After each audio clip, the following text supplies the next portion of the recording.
उत्तर से लेकर के दक्षिण तक जिस समय पंचायत के चुनाव आए और उनका रिजल्ट आया, उस रिजल्ट में प्रिंट मीडिया ने जब सरकार की थूथू की तो इन्होंने संकल्प लिया कि अब लोकतंत्र को लूट तंत्र में तब्दील करेंगे। और उसके बाद किस तरह इन्होंने सरकारी मिशनरी का प्रयोग करके और भारतीय जनता पार्टी के नेताओं ने लोकतंत्र को तार तार करके किस तरह पूरे प्रदेश में लूट मचाई, ये सारे लोगों ने अपने मीडिया और तमाम तरह से आपसे देखा है। किस तरह मेरी माता बहनों को जो इस लोकतंत्र के पर्व में आहुति देने का काम कर रही थी, उसमें भागीदार होने का काम कर रही थी। पीलीभीत की घटना इसका आपके सामने प्रत्यक्ष प्रमाण है। मेरी बहन जो नामांकन करने जा रही थी, उसको लखीमपुर खीरी में, लखीमपुर में जिस तरह वो नामांकन करने जा रही थी, उस बहन का जिस तरह चीर हरण किया, और सरकार के नुमाइंदा अधिकारी उस चीर हरण के प्रत्यक्षदर्शी बने रहे। ये याद रखना, ये धृतराष्ट्र बन के सरकार भले ही देखती रही हो, लेकिन याद रखना अभिमन्यु और अर्जुन अभी इस महाभारत का एक पात्र थे। अभी शेष है अर्जुन का एक पात्र, वो दौड़ भी आएगा। अभी चीर हरण की लीला हुई है, लेकिन महाभारत का वो अंत भी होगा कि चीर हरण को देखने वाले सरसैया पर लेटे होंगे। चीर हरण को देखने वाले युद्ध पिपासा में तड़प तड़प करके अपनी जीवन की भीख मांग रहे होंगे, और अर्जुन विजयी होकर के जाएगा। ये महाभारत का साथ है, ये महाभारत का प्रमाण है। ऐसा नहीं, उस दिन जब हमारे यहाँ ब्लॉक किसनी में मुझे एक दिन पहले ही इस बात की शंका हो गई थी कि मेरे साथ कुछ अनर्थ होगा, और शंका तब हुई जब प्रशासन ने यह तय कर दिया कि सत्ता पक्ष के लोग 11 बजे से लेकर के 12:30 बजे तक डालेंगे, और 12:30 बजे के बाद हम लोग, मेरा वोटर जाकर के वोट डालने जाएगा। मुझे उसी दिन ये शंका हुई, और उसके बाद मैं निरंतर रात के 11 बजे तक अधिकारियों से संपर्क में रहा। मैं स्वयं रहा, सांसद जी रहे, जिलाध्यक्ष जी, और मैं इस बात को बराबर कहता रहा हमने कि यह तो फिर निर्वाचन आयोग का कोई ऐसा नियम नहीं है जहां पर दलीय व्यवस्था के अनुसार समय तय किया जाए, बल्कि लोकतंत्र निर्वाचन आयोग का यह नियम है कि वोटर आए और जाकर के वोट डाल के चला जाए। इसके बाद जब समय तय किया, उसके लिए मैं बहुत संघर्ष किया, बावजूद इसके प्रशासन ने किसी भी कीमत पर कोई बात नहीं मानी। और ये केवल मैनपुरी जनपद में हुआ, न पड़ोसी जनपद में कहीं पर भी नहीं हुआ। अगर ये सिकंदरा या अन्य जगह पर भी हुआ होता, इन्होंने आधा दिन तय कर दिया, क्योंकि इन्हें मालूम थे कि मेरे पास कितने मेंबर हैं। और उसके बाद मेरे मेंबरों के पास अकाउंट पे की तरह वोटर लिस्ट पे कलम, जब वोटर मेरा कलम लेकर के ही नहीं गया, सारे लोगों से अनुरोध किया, कोई कलम लेकर के ही नहीं गया, फिर ये प्रश्न है कि आखिर वो कलम का निशान लगा कैसे, और वो जो 10 वोट कैंसिल हुए, ये वोट केवल समाजवादी पार्टी के ही कैंसिल क्यों हुए, एक भी दूसरे दल का कैंसिल क्यों नहीं हुआ। वो जो 2 वोट मेरे वोटर मेरे साथ वोट डालने गए, जब वहां पर मैंने उनका आईडी सहित मैंने उन्हें भेजा, इसके बाद भी मेरे वोटरों को वोट नहीं डालने दिया गया, और वो 2 वोट की भी लूट कर ली। और फिर ये कहां पर पक्षपातपूर्ण, कहां पर निष्पक्ष चुनाव रहा। लेकिन याद रखना, तुम्हें तो बहुत दिमाग लगाना पड़ा, बहुत मेहनत करनी पड़ी। गौरव भाई परेशान मत हो, कतई परेशान मत हो, इन्हें तो बहुत तार जोड़ने पड़े। और मुझे ये भी मालूम है कि चुनाव से एक दिन पहले प्रदेश का कोई बड़ी गाड़ी लेकर के यूपी 32 नंबर गाड़ी वीआईपी सिक्योरिटी लेकर के यहाँ किसी में घूम रही थी। पूरा प्रशासनिक अधिकारियों पे दबाव है। इस दबाव के बाद भी बहुत सारे अधिकारी हैं जिन तक मेरी आवाज जा रही है। मैं उनका नाम नहीं लूंगा, गुपचुप तरीके से उन्होंने भी मेरा सहयोग किया। नाम लेंगे तो उन पर छुरी लटक जाती, उनका नाम नहीं लेंगे। उन्होंने भी मुझे समय समय पर सूचनाएं दी और मेरा चुप चुप करके सहयोग किया, और मैं उन्हें भी धन्यवाद देता हूं जिन्होंने अत्याचार और अनाचार की पराकाष्ठा तोड़ दी।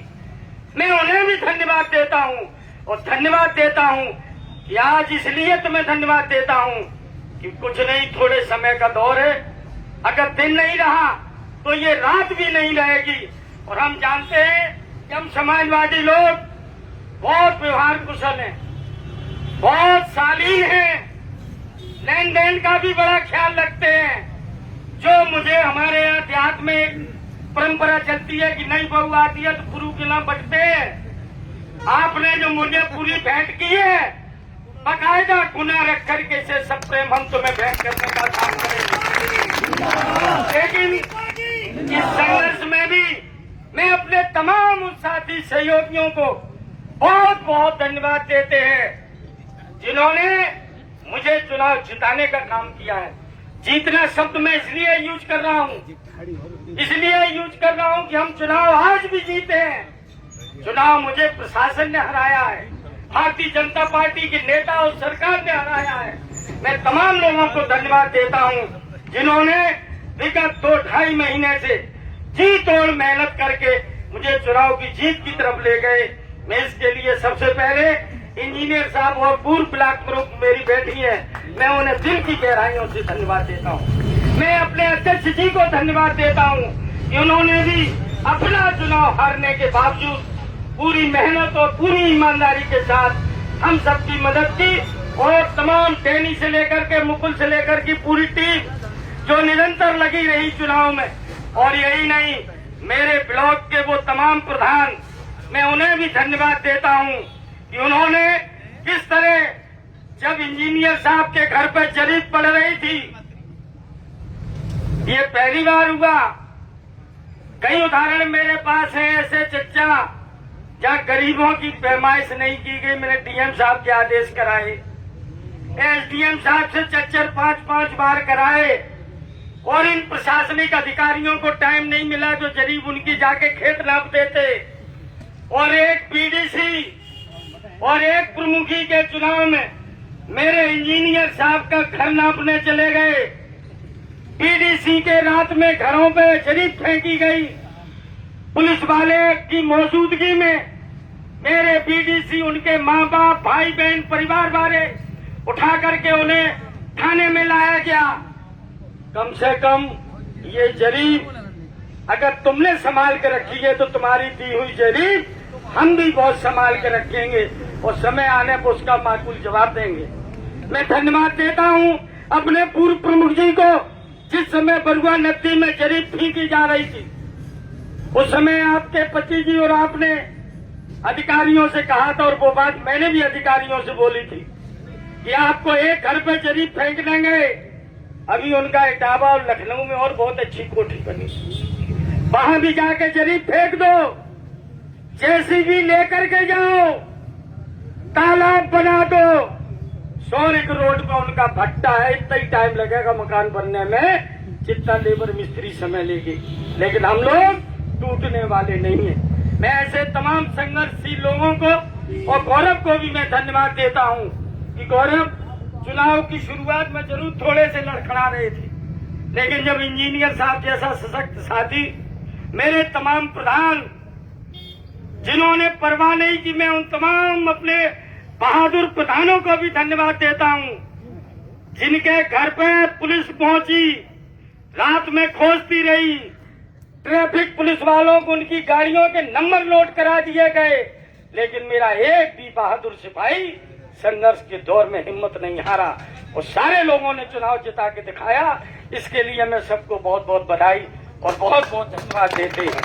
आज यही नहीं, आज जिस तरह पूरे देश में जो दौर चला है, अभी माननीय प्रमुख जी ने एक बात हेल्पर की रखी थी।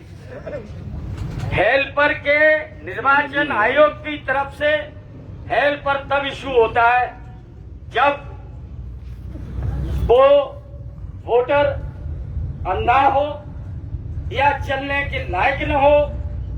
लेकिन यहाँ पर बहुत पढ़े लिखे डिग्री होल्डर,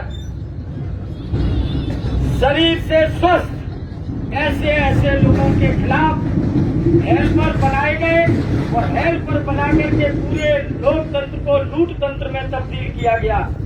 चलो आज तुम्हारा समय है, हम लोग बहुत कुछ नहीं जानते थे, लेकिन आज तुमने जो करके दिखाया है, बहुत कुछ तुमने हमें सिखाने का काम किया है। और ध्यान रखना, उस दिन जब मैं निरंतर डीएम कप्तान सारे लोगों के संपर्क में था, हम थे, इंजीनियर साहब, अध्यक्ष जी, माननीय सांसद जी, इसके बाद भी मेरे सामने मेरी लूट हो रही थी। मेरे कार्यकर्ता कुछ आवेश में थे, लेकिन मैंने कार्यकर्ताओं को धैर्य इसलिए बनाया क्योंकि जहां मुझे संघर्ष यहीं पर समाप्त नहीं होना है। संघर्ष की आखिरी पराकाष्ठा, आखिरी दौर 22 में होगा। मुझे 22 तक आपकी वो गर्मी, मुझे आपका जोश संभाल के रखना है। कहीं उसके बीच में कहीं ऐसा न होता कि भारतीय जनता पार्टी या तमाम कोई विरोधी दल का व्यक्ति कोई आकर के हमारे बीच में घटना घटित हो जाती, तो फिर फंसता कौन जिम्मेदार होता। और मेरे लोग तो ब्लॉक को इसलिए भी मैं सलामत रखना चाहते थे कि उसी ब्लॉक में दोबारा भी तो शपथ ग्रहण होनी है, दोबारा भी तो शपथ ग्रहण होनी है उसमें।